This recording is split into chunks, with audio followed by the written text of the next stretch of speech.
vocês? Bia Batista por aqui. Então, hoje eu vou falar de uma coisa muito importante, que é muito recorrente e que várias pessoas reclamam disso comigo. E isso é um alarme e um sinal para você que você precisa tratar isso dentro da sua equipe. Atrasos e faltas. Vamos começar por partes, como diria Jack. Atrasos. Geralmente, o funcionário que começa atrasando, ele chega um dia 10 minutinhos. Daí ele vai lá, aconteceu tal problema. Depois passa um tempo, vai lá, 15 minutos. E aí, cada dia que passa, isso vai ficando recorrente. E eu tenho certeza que quando eu estou falando com você, você está pensando em alguém. Porque toda equipe tem uma pessoa que é assim. Se não tem, é porque você, ou essa pessoa já saiu do seu time, ou você já conseguiu trazê-la de volta para o jogo. Mas, em geral, o atraso é uma forma da pessoa te dizer que ou ela não está comprometida com o propósito da sua equipe, com o propósito que você tem para ela, ou ela está dizendo para você que ela está com um problema. E, sendo muito sincera, pessoas cuidam de pessoas. Então, nós precisamos, enquanto líderes, cuidar das pessoas que estão embaixo das nossas asas, vamos dizer assim. Eu sempre dizia que a minha equipe era meus meninos. Quando eu, não sei se vocês sabem, mas eu fui supervisora durante 4 anos em um call center. E aí, durante esses 4 anos, eu me construí como profissional e eu percebi que as pessoas gostam de ser cuidadas. E as pessoas, às vezes, fazem as coisas para chamar a atenção. Então, se a sua equipe está começando a ter esse tipo de comportamento, eles estão chamando a sua atenção e isso pode ser uma bandeirinha para dizer que tem algo errado. Tem alguma coisa acontecendo que você não percebeu e você precisa ficar mais próximo da equipe para perceber o que está levando ele a ter esses atrasos, ou ela, né? Ou a equipe. Em geral, é um caminho sem volta, vamos dizer assim. Depois que um começa, vai enfileirando, sabe? Um vai falando assim pra ela, cheguei atrasado hoje, meu supervisor não falou nada. Cheguei atrasado hoje, meu chefe não falou nada. E aí vai virando, sabe, uma bola de neve, você vai perdendo o controle sobre aquilo e acaba que não sabe como resolver isso. E precisa chamar pessoa por pessoa, entendendo o individual. Não estou dizendo pra vocês que não é para aceitar atrasos, tá, gente? E até porque dentro da CLT existem ferramentas para você tratar isso. É claro que você pode aplicar uma advertência verbal, uma advertência escrita e até alguns casos você pode dar uma suspensão do funcionário. Só que isso não vai ser tão efetivo quanto você entender o porquê que ele está fazendo isso. Às vezes, em alguns casos, você pode... vou lá, aplico a advertência no cara e ele vai continuar te pirraçando. Se ele quiser ser mandado embora, boa. Ele vai continuar e vai vencer o lado mais forte, vamos dizer assim. Se você não tiver paciência e não puder mandar ele embora, você vai perder. E você vai perder em meta, e você vai perder em produtividade, e você vai ficar prejudicado e ainda vai passar raiva. Então, tem certas coisas que não compensam. Eu acredito, essa é a minha opinião, e eu não sei se é a sua, mas eu acredito que tratar pessoas, cuidar de pessoas é mais importante. É óbvio que se você já conversou com a pessoa e você já tentou entender o lado dela e ela não age e não cumpre com a parte dela do acordo, que eu já vou falar mais pra frente, você precisa sim tomar uma medida, porque significa que essa pessoa não está comprometida. E aí você precisa mostrar pra ela, olha, fulano, quem cuida dessa equipe sou eu, e a responsável por essa equipe sou eu, e eu estou hoje te advertindo verbalmente ou advertindo via papel, enfim, por escrito, e isso tem que ficar claro para a pessoa. Mas eu não acho que seja a forma mais efetiva inicialmente. Essa ferramenta tem que ser utilizada sim, mas na hora correta. Mas esse é assunto para um outro vídeo. Mas vamos lá. A pessoa está atrasando e ela já atrasou essa semana 2 vezes. A primeira vez ela vai chegar e vai te falar, atrasei porque meu pneu furou. Na segunda vez, ela vai dizer que atrasou porque ficou presa dentro de casa, esqueceu a chave, alguém largou ela trancada dentro de casa. Gente, é a coisa mais que acontece, viu? Na época que eu era supervisora, era super comum isso. eram as coisas top 10 do que acontecia de atraso. Esses eram os top 2, vamos dizer assim, os campeões. Ou o ônibus quebrou, ou perdi o ônibus. Super comum e super normal. E aí você tem que entrar numa parte de comprometimento com essa pessoa. O quanto essa pessoa está comprometida com você, o quanto essa pessoa está comprometida com o resultado da equipe. Para isso, ela precisa saber o quanto ela é importante. Está claro para a pessoa o quanto ela é importante dentro da equipe? Nossa, eu vi aqui realmente, fui lá, expliquei pro fulaninho que ele é importante, que ele precisa vir trabalhar todos os dias, que ele precisa chegar no horário, porque é importante que a gente atenda os clientes no horário certo, que a gente consiga receber as pessoas, que eu consiga, na verdade, na maioria dos casos são clientes, né? Que a pessoa vai atender, mas que eu consiga atender o meu fornecedor, enfim. Tem que estar claro para a pessoa isso. E às vezes não está, e ela fica descomprometida porque ela não sabe que ela é importante. Daí você chega no fulano e fala assim: oi fulano, tudo bem? Percebi que você chegou atrasado hoje. Aconteceu alguma coisa? Não espera a pessoa chegar para te falar que chegou atrasado. Pergunta, porque isso mostra para ela que você está lá observando o que ela está fazendo e olhando, olha, meu supervisor, meu chefe percebeu que eu atrasei. Isso gera inconscientemente na pessoa um senso de responsabilidade. Ele sabe que está sendo observado. Então, se ele chega atrasado na primeira vez e você não fala nada, fica esperando, ele é meu funcionário, ele tem que me dar satisfação. Eu não tenho que correr atrás de funcionário. Gente, acabou isso, tá? Agora a gente está no século XXI, pós-pandemia, a tecnologia chegou e os tempos mudaram. Vamos acordar, descer daí onde você está, desce desse pedestal, que não é assim que funciona mais. Já não é assim há um tempo e agora, depois da pandemia, já que não é assim mesmo. Você tem que perguntar para a sua equipe o porquê que aconteceu tal coisa e o porquê que o cara atrasou. E ele tem que te dar uma explicação, para ele perceber que você está preocupado com ele. Então tem que existir um controle de tempo, um controle de gestão muito grande para que você consiga fazer isso. Mas também isso é tema para um outro vídeo. Então, continuando. O cara atrasou a primeira vez, atrasou a segunda vez, você já conversou e falou com ele: olha, fulano, você já atrasou a sua segunda vez. Eu espero que isso não aconteça mais. E neste momento isso é uma advertência verbal. Por quê?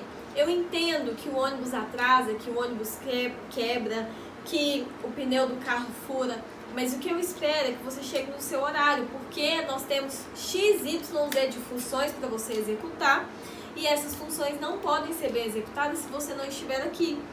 E vamos fazer um compromisso de você conseguir chegar no horário, enfim. Aí o cara vai falar: não, vou me comprometer, eu vou fazer isso mesmo, não vou chegar mais no horário. Aí passa uma semana, o que acontece? O fulano chega atrasado de novo. E aí é neste momento em que você chega pro cara e fala pra ele: fulano, eu já conversei com você sobre atraso. Lembrando, gente, que eu não tô falando de atraso permitido pela CLT, tá? Dentro da CLT tem um limite de horário permitido. Isso vai de função para função. Mas na época que eu era líder era 10 minutos. Eu sei disso. Dentro da sua empresa você vai ter o seu limite que é tolerável. Eu estou falando do que extrapola o que é o tolerável, combinado? Então depois vai lá aplicar advertência, aplicar suspensão no cara, porque o limite ultrapassado ultrapassou o limite e o cara está dentro do limite tolerado, você ainda ganha um processo. Mas enfim, é dentro do limite tolerado. Fora do limite tolerado, quero dizer. Então, passou do limite tolerado e aí você chama ele para conversar. Olha, eu percebi que você atrasou de novo 30 minutos. E eu quero deixar bem claro que aquele dia foi o último dia e por isso hoje está aqui a sua advertência por escrito. Por que que é importante fazer isso a partir da terceira vez? Para a pessoa entender que não é a casa da mãe Joana, entendeu? Além do que, ela vai perceber que não vai fazer o que quer. A equipe está ali e todo mundo percebe isso, sente esse clima. Óbvio que você não vai tratar a ferro e fogo, tá? Mas isso é depois de uma terceira, é um terceiro atraso, e essa é minha opinião, novamente digo, mas é um terceiro atraso. A pessoa não pode fazer da forma que ela quer porque ela acha que é o certo. Então, novamente, digo, vai lá e utiliza os métodos. Por que se você não utilizar os métodos, você perde a sua credibilidade? Porque a pessoa sabe que você não vai fazer nada. E aí ela continua atrasando, ela continua faltando sem justificativa, e ela sabe que você não vai fazer nada porque você é um banana, entendeu? Então, em geral, as pessoas sabem disso e usam disso. Infelizmente, as pessoas são espertas. E a gente tem que trabalhar com as ferramentas que a gente tem a nosso favor. Então, enquanto líder, você não está desamparado. Você tem que trabalhar dentro da lei e o funcionário também.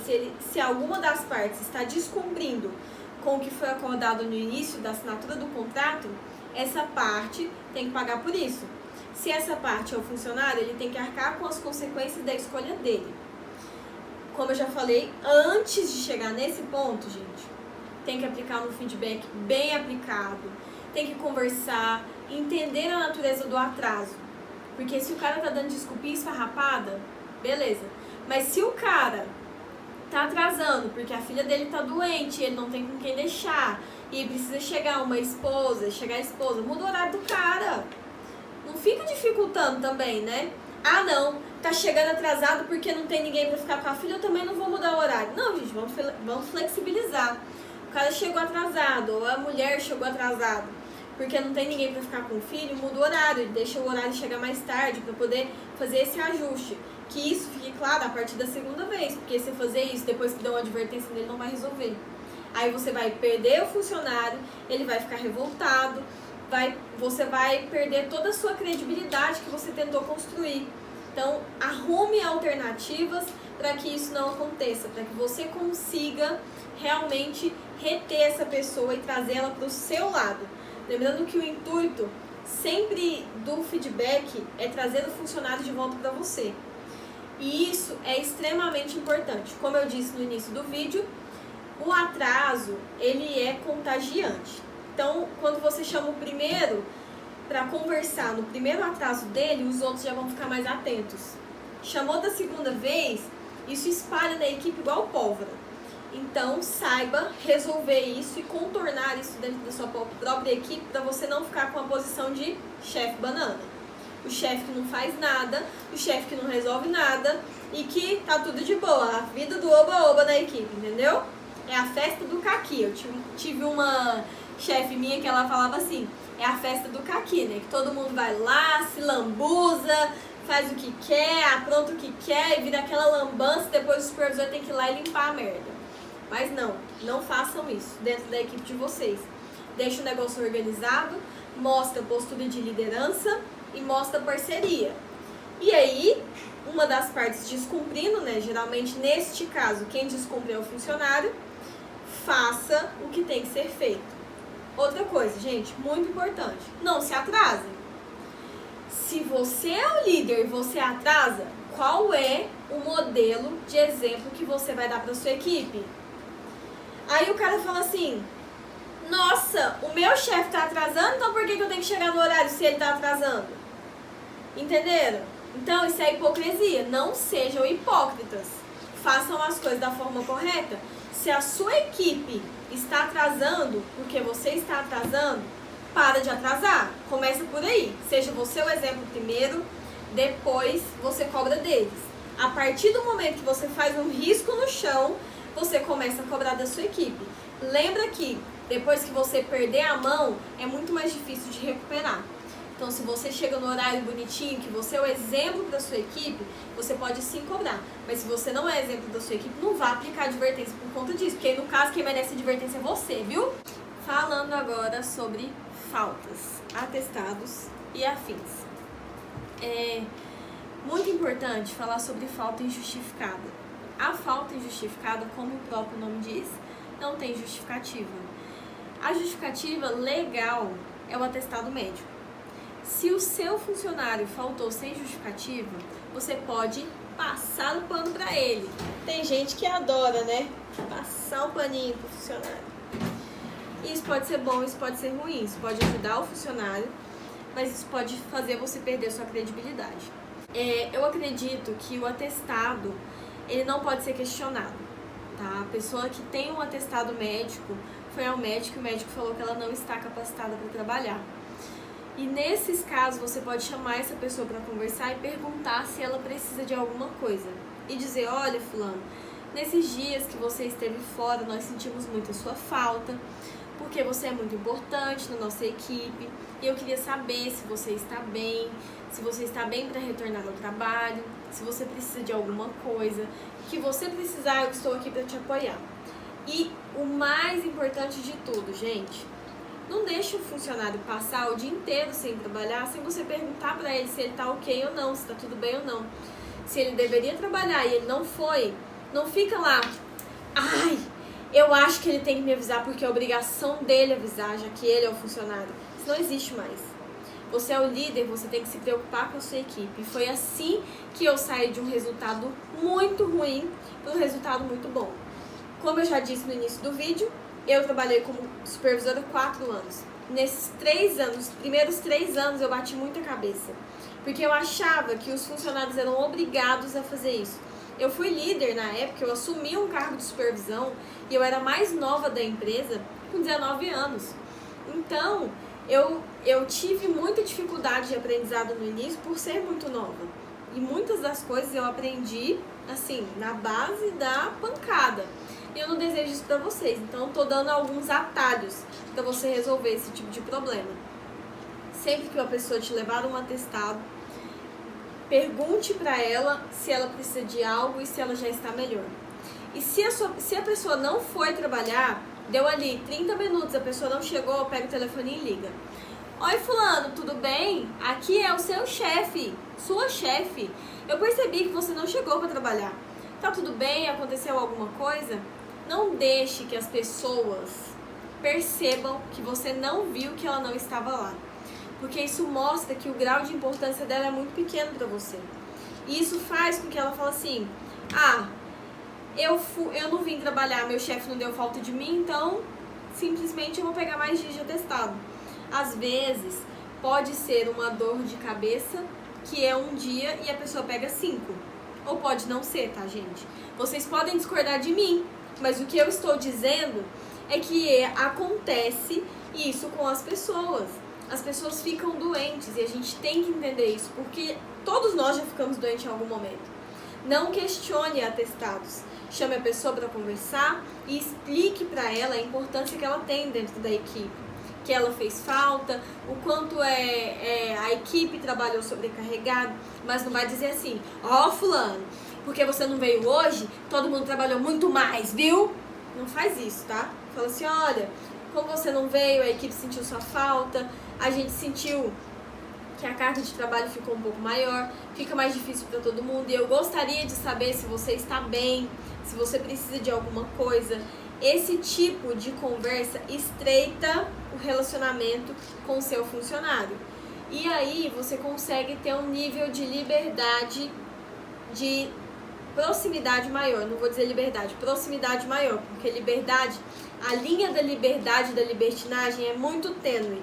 E geralmente, se você não tem um controle disso, é muito fácil de ser ultrapassado. Mas esse também é tema para um outro vídeo. E aí, quando seu funcionário não vai trabalhar e você não conversa com ele, ele sente que ele não faz falta. Meu chefe não tá nem aí pra mim, minha chefe não me ligou, eu não sou importante, então foda-se. Desculpa, mas ninguém tá nem aí, eu não vou me importar. Não façam isso com a equipe de vocês, porque aí o nível de comprometimento deles vai diminuir e a tendência é que ele continue faltando, que ele continue trazendo atestados e que ele procure motivos para não estar lá. E sendo que ele tem que procurar motivos para estar lá. Passe para sua equipe, depois de atestados, faltas, atrasos, que eles passam mais de 1/3 do dia deles com você. Geralmente as pessoas trabalham 8 horas por dia. Então 1/3 do dia deles é dentro da empresa, com você. Se essa pessoa não estiver feliz, ela vai procurar motivos para não estar lá. Ela vai chegar atrasada, ela vai pegar atestado, ela vai faltar sem justificativa e ela vai fazer isso para te prejudicar. Tem casos em que isso é de saúde, tem casos que isso é emocional. Então, os casos que for emocional, pega no chifre do boi, segura e trata isso. Não fica fugindo, empurrando com a barriga. Ah, mais um dia. Mais um dia. Então a meta vai embora, você perde. Aí os outros ficam sobrecarregados, não conseguem abranger toda a margem que você deveria para conseguir bater as metas. E fica coisa para trás. E você perde em absenteísmo. E o absenteísmo de hoje, gente, é o turnover de amanhã.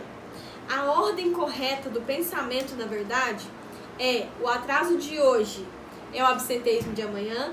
E o absenteísmo de hoje é o turnover de amanhã. Então, um alimenta o outro. Um retroalimenta o outro. Se você tratar aqui na ponta o atraso, por consequência, seu absenteísmo vai diminuir e, por consequência, seu nível de turnover vai abaixar. Isso é por experiência própria de quem já trabalhou com isso 4 anos. Quem determina o controle de gestão de pessoas é você. Se você cuidar do seu jardinzinho lá, você vai ter um retorno muito grande das suas florzinhas, das suas plantinhas, enfim. Mas se você deixar o jardim delargado, gente, esquece. As pessoas gostam de ser cuidadas. Lembre-se sempre disso. Pessoas cuidam de pessoas e as pessoas que cuidam de pessoas fazem com que as outras gerem o resultado. Se você pensar no resultado, ele não vai vir. Mas se você pensar em cuidar das pessoas, o resultado é consequência. É contraintuitivo, mas é a realidade. Então você cuida das pessoas e elas trazem o resultado para você. Você pensa no resultado e as pessoas fogem de você. O resultado não vem. E aí você começa a pressionar demais, as pessoas vão embora. Mas enfim, por hoje é isso. Agradeço pela atenção. Muito obrigada se você ficou até aqui. Um beijo.